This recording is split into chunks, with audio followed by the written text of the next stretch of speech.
Hello everyone, welcome to my channel. ये my stepbrother obsession का next part है। तो चलिए वीडियो को स्टार्ट करते हैं। जेके बोलता है कि मैं इससे प्यार करता हूँ और बहुत प्यार करता हूँ और अब तो हम दोनों पेरेंट्स भी बनने वाले हैं, तो इस पे मेरा पूरा हक है। तभी जिमिन बोलता है कि तुम्हें एक और बात नहीं पता है, तेयंग का मैरिज पहले से फिक्स हो गया है। इसका एक फियोंसे भी है जो बहुत डेविल है और तेयंग को लेकर बहुत ही क्रेजी है और ये वो इसके लिए कुछ भी कर सकता है।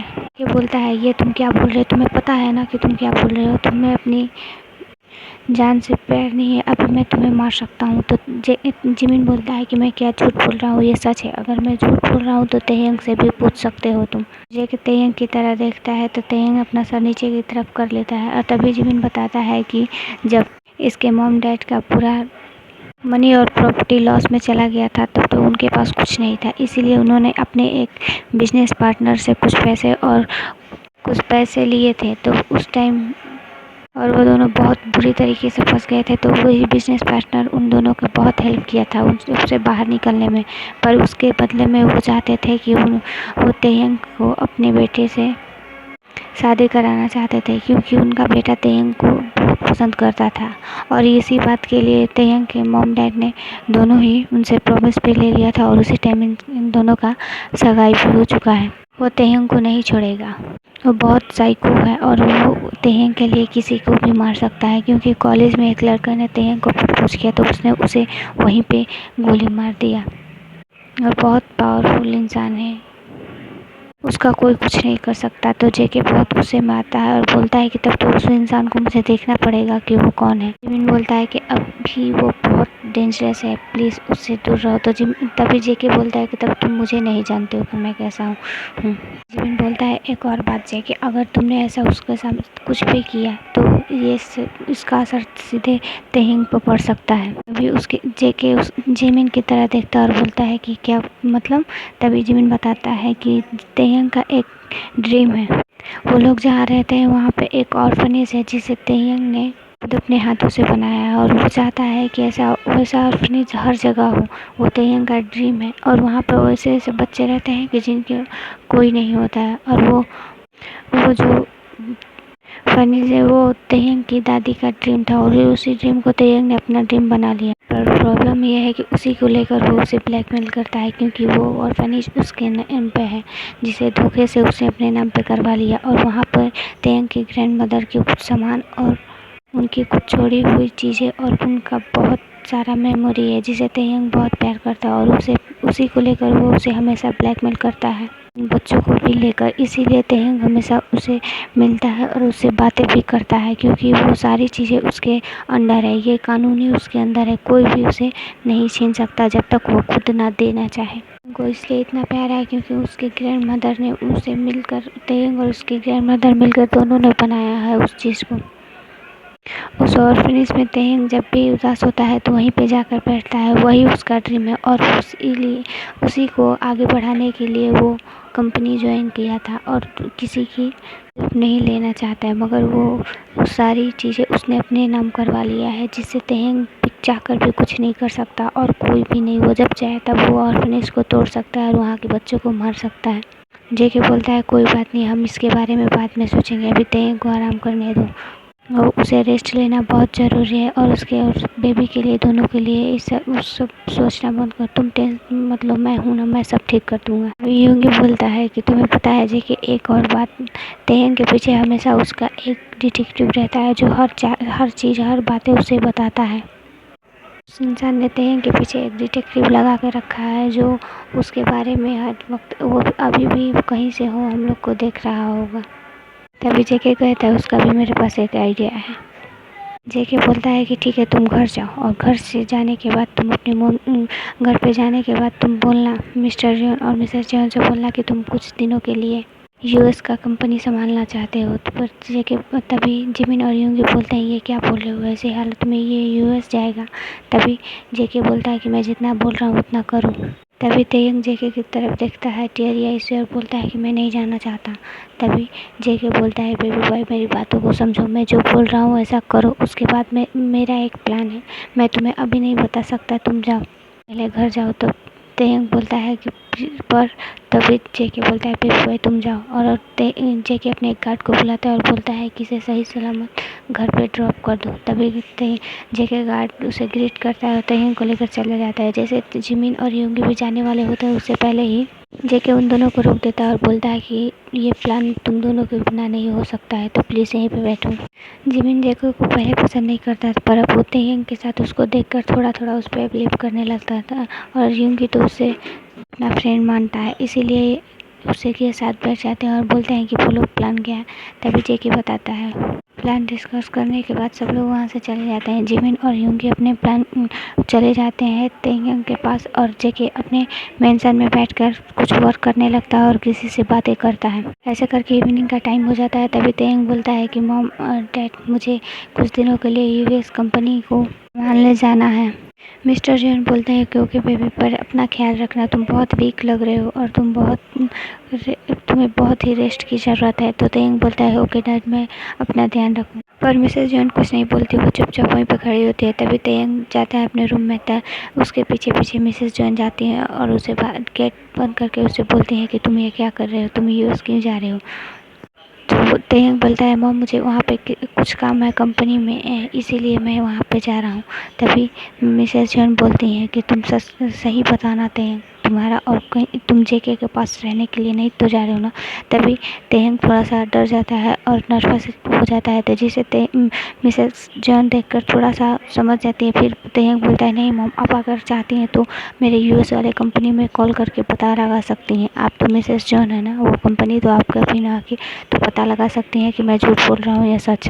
फिर भी मिसेस जॉन उस बातों को बिलीव नहीं कर रही थी। तेहंग बहुत डर रहा था कि वो क्या करेगा। फिर तेहंग बोलता है कि मॉम प्लीज़ प्लीज़ मुझ पर ट्रस्ट कीजिए, मैं झूठ नहीं बोल रहा हूँ, मैं सही बोल रहा हूँ, मुझे यूएस जाकर कुछ काम करना है।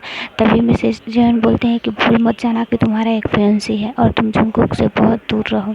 तेहंग कुछ नहीं बोलते, अपनी टीयरिया नीचे अपनी आंखों में आंसू लेकर अपना सर नीचे की तरफ कर लेता है। तब मिसेस जॉन बोलती हैं कि तुम भूल मत जाना, अगर तुमने कुछ ऐसा वैसा किया तो तुम्हें पता है ना कि वो तुम्हारा ड्रीम और तुम्हारा एक बहुत इम्पोर्टेंट चीज़ है जो उसने अपने नाम कर लिया है, जो उसे तोड़ भी सकता है, और तुम ऐसा बिल्कुल नहीं चाहते हो कि तुम्हारी ग्रैंड मदर की आखिरी निशानी तुमसे छिन जाए।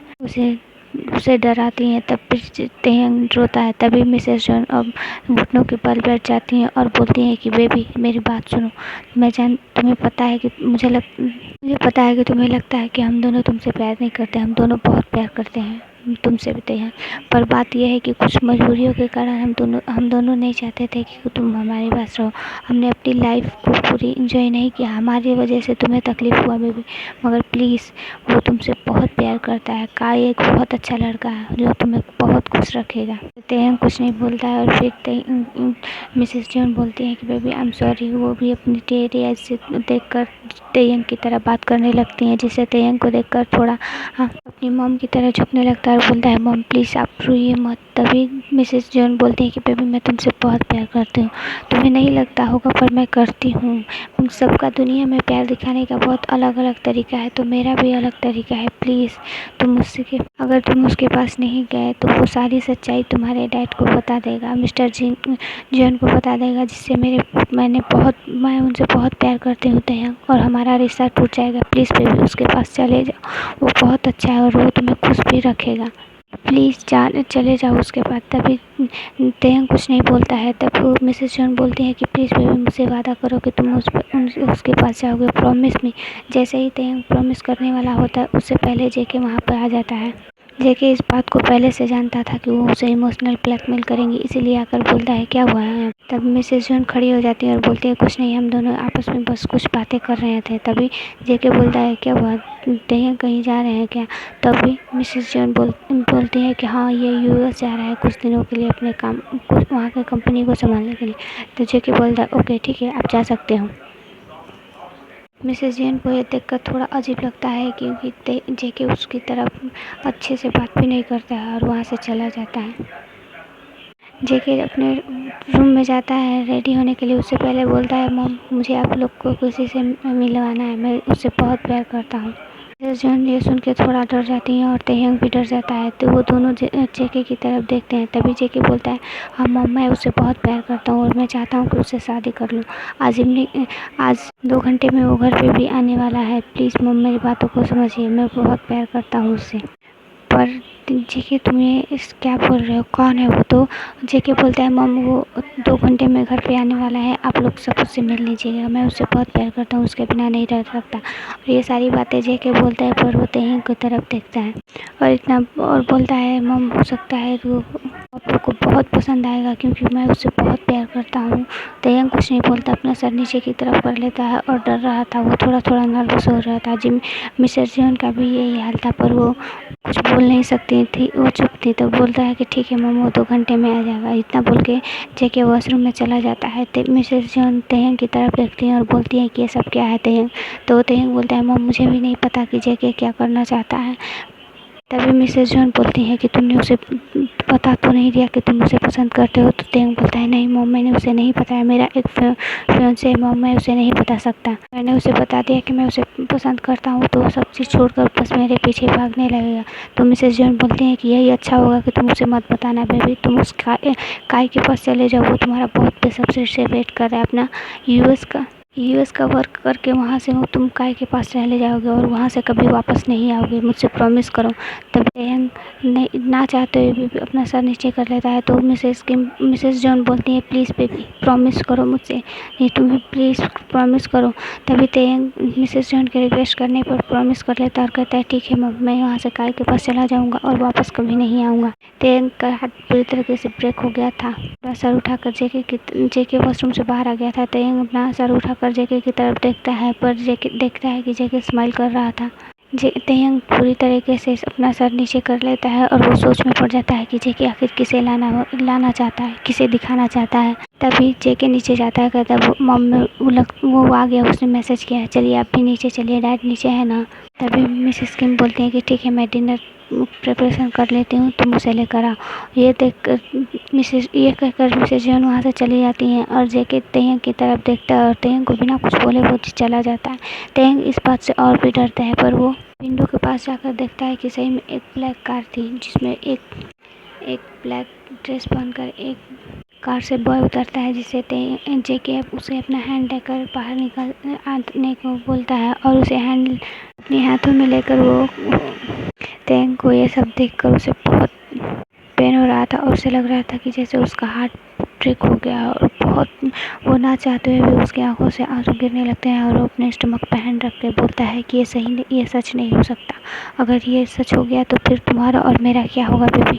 तुम्हारे डैड ऐसा नहीं कर सकते हैं। ये सारी बातें बोल रहा था और वो रो रहा था। तभी थोड़ी देर में अपने बेड के पास बैठ कर रो रहा था और अपनी बेबी से बात कर रहा था कि अगर तुम्हारे डैड ऐसा करना था तो वो मेरे साथ ऐसा क्यों किए? मैं सच में मैं क्या कर सकता हूँ? अब तो मैं कहीं पे नहीं जा सकता और मैं क्या करूँगा? अगर मॉम डैड को इस बारे में पता चला तो वो लोग क्या सोचेंगे? वो तुम्हें नहीं रहने देंगे और मैं तुम्हारे बिना नहीं रह सकता। कुछ भी हो जाए मुझे कुछ सोचना होगा तुम्हारे लिए। पर भी बोलता है कि पर तुम्हारे डैड तो प्लान किए थे ना कि हम लोग साथ रहेंगे। मैं मानता हूँ कि मैं उसे कुछ नहीं बताता, नहीं बोलता, पर मैं उससे प्यार करता हूँ ना बेबी। अगर मैं उससे प्यार नहीं करता तो मैं तुम्हें अपने पास रखने की जिद क्यों करता? मैं क्यों चाहता कि तुम मेरे साथ रहो, मेरे पास रहो? मैं डरता हूँ उसे नहीं, इसीलिए नहीं बताना चाहता उसे प्यार करता हूँ, पर मैं खुद से भी ज़्यादा उसे पसंद करता हूँ। उसे एक भी दिन बिना देखे भी मैं रह नहीं सकता, मर जाऊँगा उसके बिना बेबी। तेहंग ऐसे ही रोता है और कुछ देर अपनी बेबी से बात करता है। तो थोड़ी देर में मिसेस जॉन तेहंग को नीचे बुलाती है। तेहंग नहीं जाना चाहता था, फिर भी वो जाता है और नीचे उतर जाता है तो देखता है कि लिविंग रूम में सब लोग बैठे थे, पर वो जेके के पास जिमिन था, जिसे तेहंग देखकर थोड़ी देर के लिए शॉक हो जाता है और फिर कुछ बोलता नहीं है, चुपचाप वहीं पे बैठे रहता है। तभी जेके बोलता है, मॉम डैड से मिली है, ये है जिमिन, मेरा लव और माई लाइफ। ये सारी बातें बोलकर वो तेहंग की तरफ देखता है तो तेहंग अपना सर नीचे की तरफ कर लेता है और अपना हैंड बहुत ही गुस्से से मुट्ठी बना लेता है। जेके ये सब देख रहा था, फिर भी वो कुछ नहीं बोलता है और धीरे से छोटा सा स्माइल करता है और वो जाकर जिमिन के पास बैठ जाता है। तभी मिस्टर जॉन और मिसेस जॉन देखते हैं तो जिमिन बोलते हैं कि ये तो जिमिन है। जिमिन तुम जेके को कैसे जानते हो? तभी जिमिन एक झूठी कहानी बनाकर बताता है कि हम दोनों एक बार रेस्टोरेंट में मिले थे और जेके मुझे बहुत पसंद आया, इसीलिए हम दोनों एक दूसरे को डेट करने लगे उसी दिन से। पर आज जेके चाहता था कि हम घर पे अपने घर पे सबको बता दें, इसीलिए हमने अपने जेके बोला कि आज वो मुझे अपने मॉम डैड से मिलाना चाहता है, इसीलिए मैं आज आ गया। हाय अंकल, अब कैसे हो? मिस्टर जॉन बोलता है कि मैं तो बहुत अच्छा हूँ और तुम भी बहुत अच्छे हो। ये बहुत अच्छा हुआ कि जेके धीरे धीरे आगे बढ़ना चाहता है, इससे हमें बहुत अच्छा होगा। तब ठीक है जिमिन, मैं मिस्टर पार्क से तुम्हारे डैड और मॉम डैड से बात कर लूँगा, मुझे इस रिश्ते से कोई प्रॉब्लम नहीं है। तभी मिसेस जॉन भी बोलती है कि मुझे भी कोई प्रॉब्लम नहीं है। वो दोनों बहुत खुश हो जाते हैं और जेके और जिमिन नाटक करते हुए एक दूसरे का हैंड पकड़ लेते हैं और वैसे ही कुछ देर बात करते हैं, जिससे तेयंग बहुत ही नाखुश था। वो ना चाहते हुए भी वहाँ पर नाटक कर रहा था। बातें करते हुए सब लोग डाइनिंग टेबल पर जाकर और डिनर करने लगते हैं। जेके बहुत प्यार से जिमिन को खिला रहा था, जिसे देखकर तेयंग और भी गुस्सा हो रहा था और वो अपना फूड थोड़ा सा भी नहीं खाता है और वो सब छोड़कर बोलता है मैं जा रहा हूँ सोने, मुझे रेस्ट करना है। जेके और जिमिन दोनों देखकर समझ जाते हैं कि तेयंग बहुत ही जेलस हो रहा है और वो सब इसीलिए ऐसा कर रहा है। पर दोनों के अलावा मिसेस जॉन भी समझ जाती है कि तेयंग ऐसा क्यों कर रहा है। अंदर अंदर सोचते हैं कि चलो जेके आगे बढ़ गया तो अब तेयंग उसके पास चला जाएगा और वो कुछ भी नहीं करेगा कि मिसेस जॉन को मिस्टर जॉन को छोड़कर जाना पड़ेगा। वो इन्हें कोई भी सच्चाई नहीं बताएगा। इतना ही सोच के वो बहुत थोड़ा सा रिलीफ का सांस छोड़ती है और अपना डिनर करने लगती है। तेयंग वहाँ से उठ कर चला जाता है। तभी मिस्टर जॉन बोलते हैं कि क्या हुआ है तेयंग को, वो ऐसा क्यों कर रहा है? तभी मिसेस जॉन बोलते हैं कोई बात नहीं, लगता है कि वो अपने ऑफिस वर्क में बहुत थक गया होगा, इसीलिए ऐसा कर रहा है। उसे थोड़ी देर में मैं डिनर उसके रूम में भेज दूँगी। इतना बोलकर सबका डिनर हो जाता है। तभी जिमिन बोलता है अंकल आंटी, मैं तेयंग से मिलना चाहता हूँ। अब मैं जाने वाला हूँ तो सोच रहा हूँ कि उससे कुछ बातें करके उसके बाद चला जाऊँ। वो मेरा फ्रेंड है ना, आखिर में है तो मेरा सोलमेट ही। तभी जिमिन जाता है और तेयंग से बातें करने का कोशिश करता है। तभी तेयंग बोलता है कि प्लीज़ जिमिन, मुझे अभी रेस्ट करना है तो तुम जाओ। उसे बताना चाहता था कि ये सब प्लान है। तब भी तेयंग को ये सारी बातें सच लग रही थी क्योंकि वो प्रेग्नेंट था। ऐसे सिचुएशन में मूड कभी इमोशनल कभी पेन और सब कुछ होने लगता है, इसीलिए वो कुछ समझ नहीं रहा था। बस वो जो देख रहा था उसी को सच मान रहा था। मैं कई बार जिमिन के मुंह से भी सुना है कि जेके बहुत हैंडसम है, अगर जेके उसे एक बार भी प्रपोज कर लेगा तो जिमिन हाँ बोल देगा तुरंत। यही सब सोच करते हैं इनको थोड़ा प्रॉब्लम लगता है, पर वो जानता है कि ये सब प्लान है, फिर भी वो यकीन नहीं करता है जेके। तभी जिमिन बोलता है जेके आता है और बोलता है जिमिन तुम्हें लेट हो गया है, तुम्हें घर पे जाना होगा। तभी जिमिन बोलता है कि मैं चला जाऊँगा। तो जेके उसके पास जाता है, उसका हाथ होल्ड करके बोलता है नहीं बेबी, तुम्हें मैं ड्रॉप करूँगा। इतना रात हो गया है, तुम्हें चाहता हूँ कि मैं तुम्हें ड्रॉप करूँ। अगर तुम्हें कुछ हो जाएगा तो मैं कैसे जीऊँगा? ये सब सुनकर तेयंग को और भी बुरा लगता है और कुछ नहीं बोलता है, अपने आप को ब्लैंकेट से पूरी तरह कवर करके और वो सो जाता है। ओके एवरीवन, आज के लिए बस इतना ही, बाय।